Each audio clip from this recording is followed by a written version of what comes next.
In today's video, I'm going to teach you how to add a before and after image comparison slider in Elementor. This is a great way to visually show changes, like renovations, edits, or transformations, right on your WordPress site. I'll walk you through everything step by step, so even if you're new to Elementor or WordPress, you'll be able to follow along. First, start by logging into your WordPress admin dashboard. Once you're in, look over to the menu on the left-hand side and find the plugins option.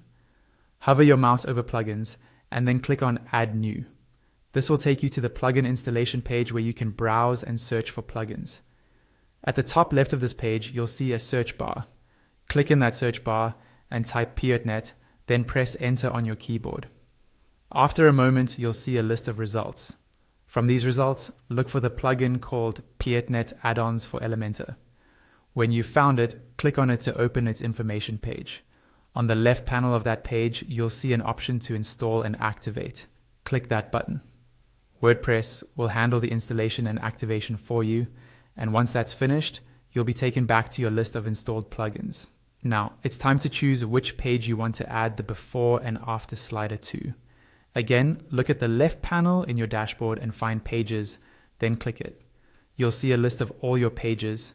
Locate the page where you want the comparison slider to appear, hover over its title, and you'll see several options appear underneath. Click on Edit with Elementor to open that page in the Elementor editor.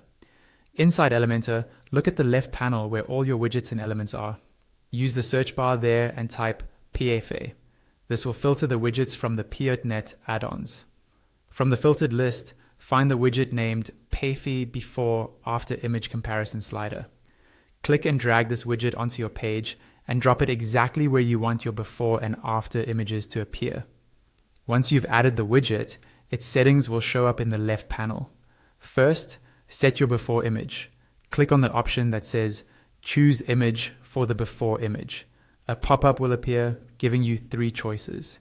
You can select an existing image from your media library, upload a new image from your computer, or insert an image from a URL. Once you've chosen the image you want, click the Select button at the bottom right of the pop-up. Next, repeat the same process for your after image. Click on Choose Image for the after image, pick an image from your media library, upload a file, or use a URL, and again, confirm by clicking Select at the bottom right. With both images in place, you can move on to configuring the other settings of the slider. Here, you'll typically be able to adjust things like the slider handle, the orientation, labels for before and after, and possibly animation or styling options. Take a moment to go through these settings and tweak them so they match the design and feel of your site. This is where you can fine-tune how your comparison slider behaves and how it looks to your visitors. After you've configured the settings, let Elementor reload the preview if needed. Then check how everything looks on the page. Use the preview panel to interact with the slider, drag the handle, and make sure the images line up nicely. If something doesn't look quite right, go back into the settings and adjust until you're happy with the result. When you're satisfied with how your before and after image comparison slider looks and works, head to the top right corner of the Elementor interface. If this is an existing page, click Update to save your changes. If it's a brand new page, you might see Publish instead. Click that to make the page live, and that's it. You've successfully added a before and after image comparison slider in Elementor using the Piotnet add-ons.